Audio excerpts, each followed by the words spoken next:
2019 Exam 2, Data Analysis, Question 2. Okay, another fairly easy question with lots of people getting things right. Now, first of all, we're going to find the IQR for the minimum daily temperature. The IQR, this is the minimum over here, this is the maximum. Sorry, I had to overlay things a bit to make them sort of big enough. So the IQR is the box. So it's 12 to here, which obviously is 17. So the difference between 12 and 17, that is going to be 5. So 5 was the answer. And 89% of people got that right. Fairly straightforward, as I say. The median value for the maximum daily temperature was higher than the median value. So the median, where is the median? The median is the line. So that's the median. So that's telling us that that one is 15 and that one is 25. And we want to know, pay attention, the difference between those two. So the median value of it was higher. Well, it looks like 10 degrees, doesn't it? So put 10 in there. Again, 87% of people got that right. There we go. Nothing too mysterious about that one.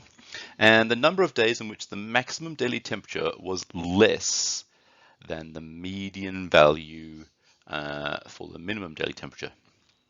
A little bit trickier. So let's just unpack that question. The number of days in which the maximum daily temperature was less than the median value for the minimum. So you want to know, that's the median on the minimum, and how many days in this whole thing here are below that. Well, there's only one day. This is the one outlier. So the answer was just 1. And 79% of people got that right. So 1 in 5 didn't get that right. There you go. This is why you do parallel box plots. Notice the scales are all the same. Terrible when students get asked to do parallel box plots on stacks. Okay, this talks about the thing being approximately normally distributed. You know what that means? So you should have a version of this diagram for your approximately normally distributed. Probably a neater one would be nice. And we've got a mean and standard deviation, and that just means like you've got like 9.4. If you add 3.2, because one standard deviation, 12.6, 15.8, 19. And then you got 6.2, 3.0, and minus 0.2.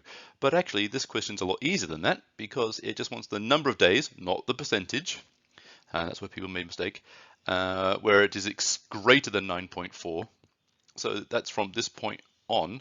Well, that is 50%. And there's 30 days, September, April, June, and November.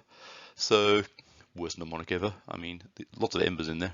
And so you're doing 50% of 30, which is 15 days.